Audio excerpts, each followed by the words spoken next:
അധ്യായം 5. സുവിശേഷ ഭാഗ്യങ്ങൾ. ജനക്കൂട്ടത്തെ കണ്ടപ്പോൾ യേശു മലയിലേക്ക് കയറി. അവനിരുന്നപ്പോൾ ശിഷ്യന്മാർ അടുത്തെത്തി. അവൻ അവരെ പഠിപ്പിക്കാൻ തുടങ്ങി. ആത്മാവിൽ ദരിദ്രരായവർ ഭാഗ്യവാന്മാർ, സ്വർഗരാജ്യം അവരുടേതാണ്. വിലപിക്കുന്നവർ ഭാഗ്യവാന്മാർ, അവർ ആശ്വസിപ്പിക്കപ്പെടും. ശാന്തശീലർ ഭാഗ്യവാന്മാർ, അവർ ഭൂമി അവകാശമാക്കും. നീതിക്ക് വേണ്ടി വിശക്കുകയും ദാഹിക്കുകയും ചെയ്യുന്നവർ ഭാഗ്യവാന്മാർ, അവർക്ക് സംതൃപ്തി ലഭിക്കും. കരുണയുള്ളവർ ഭാഗ്യവാന്മാർ, അവർക്ക് കരുണ ലഭിക്കും. ഹൃദയശുദ്ധിയുള്ളവർ ഭാഗ്യവാന്മാർ, അവർ ദൈവത്തെ കാണും. സമാധാനം സ്ഥാപിക്കുന്നവർ ഭാഗ്യവാന്മാർ, അവർ ദൈവപുത്രന്മാരെന്ന് വിളിക്കപ്പെടും. നീതിക്ക് വേണ്ടി പീഡനമേൽക്കുന്നവർ ഭാഗ്യവാന്മാർ, സ്വർഗരാജ്യം അവരുടേതാണ്. എന്നെ പ്രതി മനുഷ്യർ നിങ്ങളെ അവഹേളിക്കുകയും പീഡിപ്പിക്കുകയും എല്ലാവിധ തിന്മകളും നിങ്ങൾക്കെതിരെ വ്യാജമായി പറയുകയും ചെയ്യുമ്പോൾ നിങ്ങൾ ഭാഗ്യവാന്മാർ. നിങ്ങൾ ആനന്ദിച്ച് ആഹ്ലാദിക്കുവിൻ, സ്വർഗത്തിൽ നിങ്ങളുടെ പ്രതിഫലം വലുതായിരിക്കും. നിങ്ങൾക്ക് മുൻപുണ്ടായിരുന്ന പ്രവാചകന്മാരെയും അവർ ഇപ്രകാരം പീഡിപ്പിച്ചിട്ടുണ്ട്. ഭൂമിയുടെ ഉപ്പും ലോകത്തിൻ്റെ പ്രകാശവും.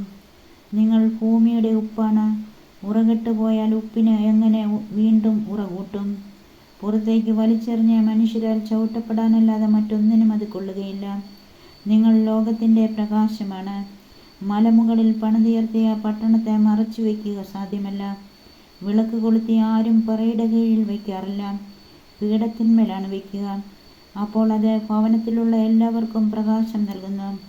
അപ്രകാരം മനുഷ്യർ നിങ്ങളുടെ സൽപ്രവൃത്തികൾ കണ്ട് സ്വർഗസ്ഥനായ നിങ്ങളുടെ പിതാവിനെ മഹത്വപ്പെടുത്തേണ്ടതിന് നിങ്ങളുടെ വെളിച്ചം അവരുടെ മുൻപിൽ പ്രകാശിക്കട്ടെ. നിയമത്തിൻ്റെ പൂർത്തീകരണം.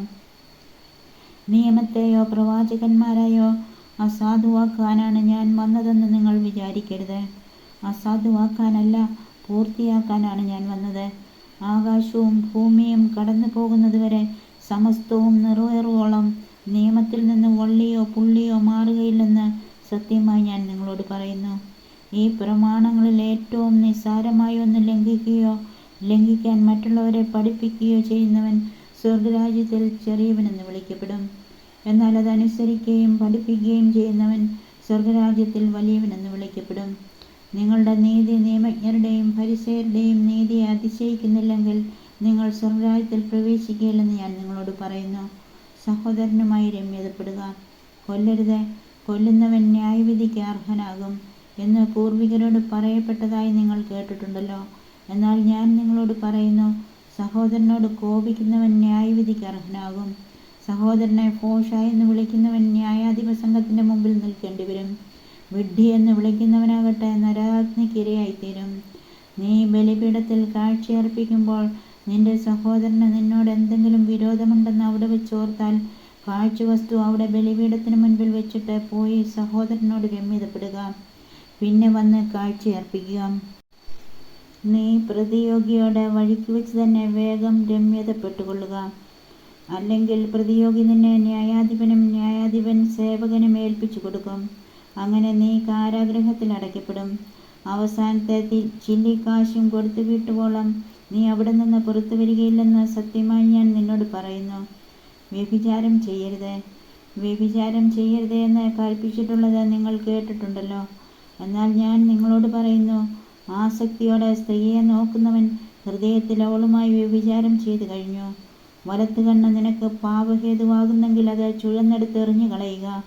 ശരീരമാകെ നരകത്തിലേക്ക് എറിയപ്പെടുന്നതിനേക്കാൾ നല്ലത് അവയവങ്ങളിലൊന്ന് നഷ്ടപ്പെടുകയാണ്. വലത്തുകരം നിനക്ക് പാപഹേതുവാകുന്നെങ്കിൽ അത് വെട്ടി ദൂരെ എറിയുക. ശരീരമാകെ നരകത്തിൽ പതിക്കുന്നതിനേക്കാൾ നല്ലത് അവയവങ്ങളിലൊന്ന് നഷ്ടപ്പെടുകയാണ്. വിവാഹമോചനം. ഭാര്യയെ ഉപേക്ഷിക്കുന്നവൻ അവൾക്ക് ഉപേക്ഷാപത്രം കൊടുക്കണമെന്ന് കൽപ്പിച്ചിട്ടുണ്ടല്ലോ. എന്നാൽ ഞാൻ നിങ്ങളോട് പറയുന്നു, പരസംഗം നിമിത്തമല്ലാതെ ഭാര്യയെ ഉപേക്ഷിക്കുന്നവൻ അവളെ വ്യഭിചാരിണിയാക്കുന്നു. ഉപേക്ഷിക്കപ്പെട്ടവളെ പരിഗ്രഹിക്കുന്നവനും വ്യഭിചാരം ചെയ്യുന്നു. ആണയിടരുത്. വ്യാജമായി ആണയിടരുത്. കർത്താവിനോട് ചെയ്ത ശപഥം നിറവേറ്റണമെന്ന് പൂർവികരോട് കൽപ്പിച്ചിട്ടുള്ളതായി നിങ്ങൾ കേട്ടിട്ടുണ്ടല്ലോ. എന്നാൽ ഞാൻ നിങ്ങളോട് പറയുന്നു, ആണയിടുകയേ അരുത്.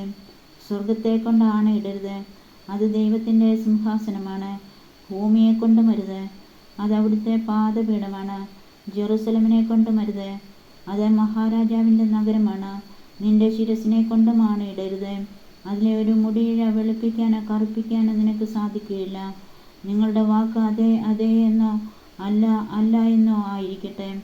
ഇതിനപ്പുറമുള്ളത് ദുഷ്ടനിൽ നിന്ന് വരുന്നു. തിന്മയെ നന്മ കൊണ്ട് ജയിക്കുക. കണ്ണിന് പകരം കണ്ണ്, പല്ലിന് പകരം പല്ല് എന്ന് പറഞ്ഞിട്ടുള്ളത് നിങ്ങൾ കേട്ടിട്ടുണ്ടല്ലോ. എന്നാൽ ഞാൻ നിങ്ങളോട് പറയുന്നു, ദുഷ്ടനെ എതിർക്കരുത്. വലത് കർണത്തടിക്കുന്നവനെ മറ്റേ കർണം കൂടി കാണിച്ചു കൊടുക്കുക. നിന്നോട് വ്യവഹരിച്ച് നിന്റെ ഉടുപ്പ് കരസ്ഥമാക്കാൻ ഉദ്യമിക്കുന്നവന് മേലങ്കി കൂടി കൊടുക്കുക.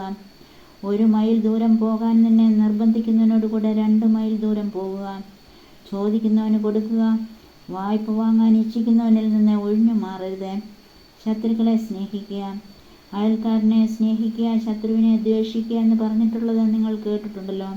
എന്നാൽ ഞാൻ നിങ്ങളോട് പറയുന്നു, ശത്രുക്കളെ സ്നേഹിക്കുവിൻ, നിങ്ങളെ പീഡിപ്പിക്കുന്നവർക്ക് വേണ്ടി പ്രാർത്ഥിക്കുവിൻ. അങ്ങനെ നിങ്ങൾ നിങ്ങളുടെ സ്വർഗസ്നായ പിതാവിൻ്റെ മക്കളായിത്തീരും. അവിടുന്ന് ശിഷ്ടരുടെയും ദുഷ്ടരുടെയും മേൽ സൂര്യനെ ഉദിപ്പിക്കുകയും നീതിമാന്മാരുടെയും നീതിരഹിതരുടെയും മേൽ മഴ പെയ്യിക്കുകയും ചെയ്യുന്നു. നിങ്ങളെ സ്നേഹിക്കുന്നവരെ നിങ്ങൾ സ്നേഹിച്ചാൽ നിങ്ങൾക്ക് എന്ത് പ്രതിഫലമാണ് ലഭിക്കുക? ചുങ്കക്കാർ പോലും അത് തന്നെ ചെയ്യുന്നില്ലേ? സഹോദരങ്ങളെ മാത്രമേ നിങ്ങൾ അഭിവാദനം ചെയ്യുന്നുള്ളൂവെങ്കിൽ വിശേഷവിധിയായി എന്താണ് നിങ്ങൾ ചെയ്യുന്നത്? വിജാതീയരും അത് തന്നെ ചെയ്യുന്നില്ലേ? അതുകൊണ്ട് നിങ്ങളുടെ സ്വർഗസ്നായ പിതാവ് പരിപൂർണനായിരിക്കുന്നത് പോലെ നിങ്ങളും പരിപൂർണരായിരിക്കുവിൻ. അധ്യായം 6. ധർമ്മദാനം. മറ്റുള്ളവരെ കാണിക്കാൻ വേണ്ടി അവരുടെ മുമ്പിൽ വെച്ച് നിങ്ങളുടെ സൽക്കർമ്മങ്ങൾ അനുഷ്ഠിക്കാതിരിക്കാൻ സൂക്ഷിച്ചുകൊള്ളുവിൻ. അല്ലെങ്കിൽ നിങ്ങളുടെ സ്വർഗസ്നായ പിതാവിങ്കൽ നിങ്ങൾക്ക് പ്രതിഫലമില്ല. മറ്റുള്ളവരിൽ നിന്ന് പ്രശംസ ലഭിക്കാൻ കപടനാട്യക്കാർ സിനഗോഗുകളിലും തെരുവീഥികളിലും ചെയ്യുന്നത് പോലെ നീ ഭിക്ഷ കൊടുക്കുമ്പോൾ നിന്റെ മുൻപിൽ കാഹളം മുഴക്കരുത്. സത്യമായി ഞാൻ നിങ്ങളോട് പറയുന്നു, അവർക്ക് പ്രതിഫലം ലഭിച്ചു കഴിഞ്ഞു. നീ ധർമ്മദാനം ചെയ്യുമ്പോൾ അത് രഹസ്യമായിരിക്കേണ്ടതിന് നിന്റെ വലത് കൈ ചെയ്യുന്നത് ഇടത് കൈ അറിയാതെ ഇരിക്കട്ടെ. രഹസ്യങ്ങൾ അറിയുന്ന നിന്റെ പിതാവ് നിനക്ക് പ്രതിഫലം നൽകും. പ്രാർത്ഥന. നിങ്ങൾ പ്രാർത്ഥിക്കുമ്പോൾ കപടനാട്യക്കാരെ പോലെ ആകരുത്. അവർ മറ്റുള്ളവരെ കാണിക്കാൻ വേണ്ടി സിനഗോഗുകളിലും തെരുവീഥികളുടെ കോണുകളിലും നിന്ന് പ്രാർത്ഥിക്കാനാണ് ഇഷ്ടപ്പെടുന്നത്.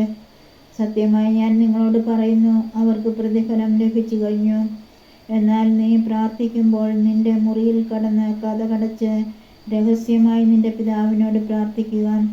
രഹസ്യങ്ങൾ അറിയുന്ന പിതാവ് നിനക്ക് പ്രതിഫലം നൽകും. പ്രാർത്ഥിക്കുമ്പോൾ വിജാതീയരെ പോലെ നിങ്ങൾ അതിഭാഷണം ചെയ്യരുത്. അതിഭാഷണം വഴി തങ്ങളുടെ പ്രാർത്ഥന കേൾക്കുമെന്ന് അവർ കരുതുന്നു. നിങ്ങൾ അവരെ പോലെ ആകരുത്.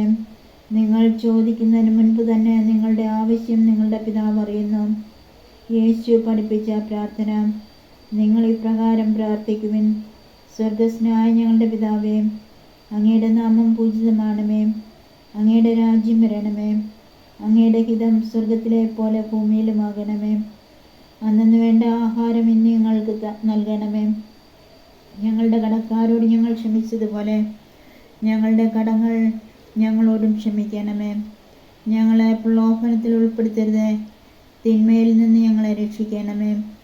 മറ്റുള്ളവരുടെ തെറ്റുകൾ നിങ്ങൾ ക്ഷമിക്കുമെങ്കിൽ സ്വർഗസ്നായ നിങ്ങളുടെ പിതാവ് നിങ്ങളോടും ക്ഷമിക്കും. മറ്റുള്ളവരോട് നിങ്ങൾ ക്ഷമിക്കുകയില്ലെങ്കിൽ നിങ്ങളുടെ പിതാവ് നിങ്ങളുടെ തെറ്റുകളും ക്ഷമിക്കുകയില്ല. ഉപവാസം. നിങ്ങൾ ഉപവസിക്കുമ്പോൾ കപടനാട്യക്കാരെ പോലെ വിഷാദം ഭാവിക്കരുത്. തങ്ങൾ ഉപവസിക്കുന്നുവെന്ന് അന്യരെ കാണിക്കാൻ വേണ്ടി അവർ മുഖം വികൃതമാക്കുന്നു. സത്യമായി ഞാൻ നിങ്ങളോട് പറയുന്നു, അവർക്ക് പ്രതിഫലം ലഭിച്ചു കഴിഞ്ഞു. എന്നാൽ നീ ഉപവസിക്കുന്നത് അദൃശ്യനായ പിതാവല്ലാതെ മറ്റാരും കാണാതിരിക്കുന്നതിന് ശിരസിൽ തൈലം പുരട്ടുകയും മുഖം കഴുകുകയും ചെയ്യുക. രഹസ്യങ്ങൾ അറിയുന്ന പിതാവ് നിനക്ക് പ്രതിഫലം നൽകും. യഥാർത്ഥ നിക്ഷേപം. ഭൂമിയിൽ നിക്ഷേപം കരുതി വയ്ക്കരുത്. തുരുമ്പും കീടങ്ങളും അവ നശിപ്പിക്കും. കള്ളന്മാർ തുരന്ന് മോഷ്ടിക്കും. എന്നാൽ സ്വർഗത്തിൽ നിങ്ങൾക്കായി നിക്ഷേപങ്ങൾ കരുതി വയ്ക്കുക. അവിടെ തുരുമ്പും കീടങ്ങളും നശിപ്പിക്കുകയില്ല, കള്ളന്മാർ മോഷ്ടിക്കുകയില്ല. നിങ്ങളുടെ നിക്ഷേപം എവിടെയോ അവിടെയായിരിക്കും നിങ്ങളുടെ ഹൃദയവും. കണ്ണ് ശരീരത്തിൻ്റെ വിളക്ക്. കണ്ണാണ് ശരീരത്തിൻ്റെ വിളക്ക്. കണ്ണ് കുറ്റമറ്റതെങ്കിൽ ശരീരം മുഴുവൻ പ്രകാശിക്കും. കണ്ണ് ദുഷ്ടമാണെങ്കിലോ ശരീരം മുഴുവൻ ഇരുണ്ടുപോകും. നിന്നിലെ പ്രകാശം അന്ധകാരമാണെങ്കിൽ അന്ധകാരം എത്രയോ വലുതായിരിക്കും. രണ്ട് യജമാനന്മാരെ സേവിക്കാൻ ആർക്കും സാധിക്കുകയില്ല. ഒന്നുകിൽ ഒരുവനെ ദ്വേഷിക്കുകയും അപരനെ സ്നേഹിക്കുകയും ചെയ്യും, അല്ലെങ്കിൽ ഒരുവനെ ബഹുമാനിക്കുകയും അപരനെ നിന്ദിക്കുകയും ചെയ്യും. ദൈവത്തെയും മാമോനെയും സേവിക്കാൻ നിങ്ങൾക്ക് സാധിക്കുകയില്ല. ദൈവപരിപാലനയിൽ ആശ്രയിക്കുക. ഞാൻ നിങ്ങളോട് പറയുന്നു, എന്ത് ഭക്ഷിക്കും, എന്ത് പാനം ചെയ്യുമെന്ന ജീവനെക്കുറിച്ചോ എന്ത് ധരിക്കുമെന്ന ശരീരത്തെക്കുറിച്ചോ നിങ്ങൾ ഉത്കണ്ഠാകുലരാകേണ്ട. ഭക്ഷണത്തേക്കാൾ ജീവനും വസ്ത്രത്തേക്കാൾ ശരീരവും ശ്രേഷ്ഠമല്ലേ? ആകാശത്തിലെ പക്ഷികളെ നോക്കുവിൻ, അവ വിതയ്ക്കുന്നില്ല, കൊയ്യുന്നില്ല, കളപ്പുരയിൽ ശേഖരിക്കുന്നുമില്ല. എങ്കിലും നിങ്ങളുടെ സ്വർഗസ്നായ പിതാവ് അവയെ തീറ്റിപ്പോറ്റുന്നു. അവയേക്കാൾ എത്രയോ വിലപ്പെട്ടവരാണ് നിങ്ങൾ. ഉത്കണ്ഠ മൂലം ആയുസ്സിൻ്റെ ദൈർഘ്യം ഒരു മുഴമെങ്കിലും കൂട്ടാൻ നിങ്ങളിൽ ആർക്കെങ്കിലും സാധിക്കുമോ? വസ്ത്രത്തെപ്പറ്റിയും നിങ്ങൾ എന്തിനാകുലരാകുന്നു? വയലിലെ ലില്ലികൾ എങ്ങനെ വളരുന്നുവെന്ന് നോക്കുക. അവ അധ്വാനിക്കുന്നില്ല, നൂൽ നൂൽക്കുന്നുമില്ല. സത്യമായി ഞാൻ നിങ്ങളോട് പറയുന്നു, സോളമൻ പോലും തൻ്റെ സർവമഹത്വത്തിലും ഇവയിലൊന്നിനെപ്പോലെ അലങ്കൃതനായിരുന്നില്ല. ഇന്നുള്ളതും നാളെ അടുപ്പിൽ എറിയപ്പെടുന്നതുമായ പുല്ലിനെ ദൈവം ഇപ്രകാരം അലങ്കരിക്കുന്നെങ്കിൽ അല്പവിശ്വാസികളെ, നിങ്ങളെ അവിടുന്ന് എത്രയധികം അലങ്കരിക്കുകയില്ല. അതിനാൽ എന്ത് ഭക്ഷിക്കും, എന്ത് പാനം ചെയ്യും, എന്ത് ധരിക്കുമെന്ന് വിചാരിച്ച് നിങ്ങൾ ആകുലരാകേണ്ട. വിജാതീയരാണ് ഇവയെല്ലാം അന്വേഷിക്കുന്നത്. നിങ്ങൾക്കിവയെല്ലാം ആവശ്യമാണെന്ന് നിങ്ങളുടെ സ്വർഗീയ പിതാവ് അറിയുന്നു. നിങ്ങൾ ആദ്യം അവിടുത്തെ രാജ്യവും അവിടുത്തെ നീതിയും അന്വേഷിക്കുക, അതോടൊപ്പം മറ്റുള്ളവയെല്ലാം നിങ്ങൾക്ക് ലഭിക്കും. അതിനാൽ നാളെയെക്കുറിച്ച് നിങ്ങൾ ആകുലരാകരുത്. നാളത്തെ ദിനം തന്നെ അതിനെക്കുറിച്ച് ആകുലപ്പെട്ടുകൊള്ളും. ഓരോ ദിവസത്തിനും അതതിൻ്റെ ക്ലേശം മതി. അധ്യായം 7. അന്യരെ വിധിക്കരുത്. വിധിക്കപ്പെടാതിരിക്കാൻ നിങ്ങളും വിധിക്കരുത്. നിങ്ങൾ വിധിക്കുന്ന വിധിയാൽ തന്നെ നിങ്ങളും വിധിക്കപ്പെടും. നിങ്ങൾ അളക്കുന്ന അളവ് കൊണ്ട് തന്നെ നിങ്ങൾക്കും അളന്നു കിട്ടും. നീ സഹോദരൻ്റെ കണ്ണിലെ കരട് കാണുകയും നിന്റെ കണ്ണിലെ തടിക്കഷ്ണം ശ്രദ്ധിക്കാതിരിക്കുകയും ചെയ്യുന്നതെന്തുകൊണ്ട്? അഥവാ നിന്റെ കണ്ണിൽ തടിക്കഷ്ണമിരിക്കെ സഹോദരനോട് ഞാൻ നിന്റെ കണ്ണിൽ നിന്ന് കരടെടുത്തു കളയട്ടെ എന്ന് എങ്ങനെ പറയും? കപടനാട്യക്കാരാ, ആദ്യം സ്വന്തം കണ്ണിൽ നിന്ന് തടിക്കഷ്ണം എടുത്തു മാറ്റുക. അപ്പോൾ സഹോദരൻ്റെ കണ്ണിലെ കരടെടുത്തു കളയാൻ നിനക്ക് കാഴ്ച തെളിയും. വിശുദ്ധമായത് നായ്ക്കൾക്ക് കൊടുക്കരുത്. നിങ്ങളുടെ മുത്തുകൾ പന്നികൾക്ക് ഇട്ടുകൊടുക്കരുത്. അവ അത് ചവിട്ടി നശിപ്പിക്കുകയും തിരിഞ്ഞ് നിങ്ങളെ ആക്രമിക്കുകയും ചെയ്തേക്കാം. പ്രാർത്ഥനയുടെ ശക്തി. ചോദിക്കുവിൻ, നിങ്ങൾക്ക് ലഭിക്കും. അന്വേഷിക്കുവിൻ, നിങ്ങൾ കണ്ടെത്തും. മുട്ടുവിൻ, നിങ്ങൾക്ക് തുറന്നു കിട്ടും. ചോദിക്കുന്ന ഏവനും ലഭിക്കുന്നു, അന്വേഷിക്കുന്നവൻ കണ്ടെത്തുന്നു, മുട്ടുന്നവന് തുറന്നു കിട്ടുകയും ചെയ്യുന്നു. മകൻ അപ്പം ചോദിച്ചാൽ കല്ല് കൊടുക്കുന്ന ആരെങ്കിലും നിങ്ങളിലുണ്ടോ? അഥവാ മീൻ ചോദിച്ചാൽ പാമ്പിനെ കൊടുക്കുമോ? മക്കൾക്ക് നല്ല വസ്തുക്കൾ കൊടുക്കണമെന്ന് ദുഷ്ടരായ നിങ്ങൾ അറിയുന്നുവെങ്കിൽ നിങ്ങളുടെ സ്വർഗസ്നായ പിതാവ് തന്നോട് ചോദിക്കുന്നവർക്ക് എത്രയോ കൂടുതൽ നന്മകൾ നൽകും. മറ്റുള്ളവർ നിങ്ങൾക്ക് ചെയ്തു തരണമെന്ന് നിങ്ങൾ ആഗ്രഹിക്കുന്നതെല്ലാം നിങ്ങൾ അവർക്ക് ചെയ്യുവിൻ. ഇതാണ് നിയമവും പ്രവാചകന്മാരും. ഇടുങ്ങിയ വാതിലിലൂടെ പ്രവേശിക്കുവിൻ. വിനാശത്തിലേക്ക് നയിക്കുന്ന വാതിൽ വിസ്തൃതവും വഴി വിശാലവുമാണ്. അതിലെ കടന്നു പോകുന്നവർ വളരെയാണ് താനും. എന്നാൽ ജീവനിലേക്ക് നയിക്കുന്ന വാതിൽ ഇടുങ്ങിയതും വഴി വീതി കുറഞ്ഞതുമാണ്. അത് കണ്ടെത്തുന്നവരോ ചുരുക്കം. വ്യാജപ്രവാചകന്മാർ. ആടുകളുടെ വേഷത്തിൽ വരുന്ന വ്യാജപ്രവാചകന്മാരെ സൂക്ഷിച്ചുകൊള്ളുവിൻ.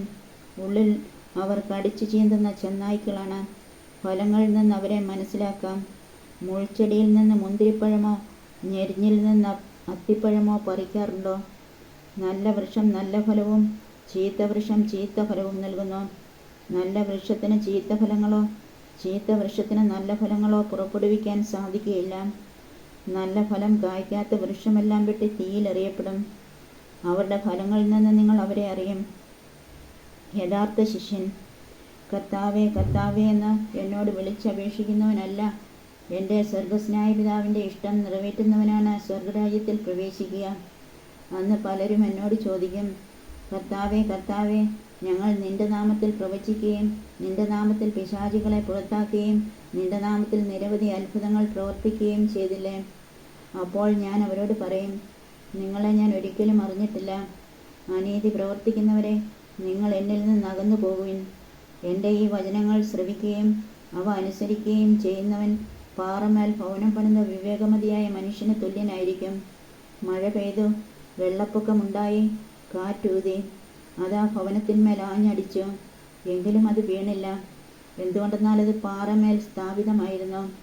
എൻ്റെ ഈ വചനങ്ങൾ കേൾക്കുകയും എന്നാൽ അത് അനുസരിക്കാതിരിക്കുകയും ചെയ്യുന്നവൻ മണൽപ്പുറത്ത് ഭവനം പണിത ഭോഷന് തുല്യനായിരിക്കും. മഴ പെയ്തു, വെള്ളപ്പൊക്കമുണ്ടായി, കാറ്റൂതി, അത് ആ ഭവനത്തിന്മേൽ ആഞ്ഞടിച്ചു, അത് വീണുപോയി, അതിൻ്റെ വീഴ്ച വലുതായിരുന്നു. യേശു ഈ വചനങ്ങൾ അവസാനിപ്പിച്ചപ്പോൾ ജനാവലി അവൻ്റെ പ്രബോധനത്തെപ്പറ്റി വിസ്മയിച്ചു. അവരുടെ നിയമജ്ഞരെ പോലെയല്ല, അധികാരമുള്ളവനെ പോലെയാണ് അവൻ പഠിപ്പിച്ചത്.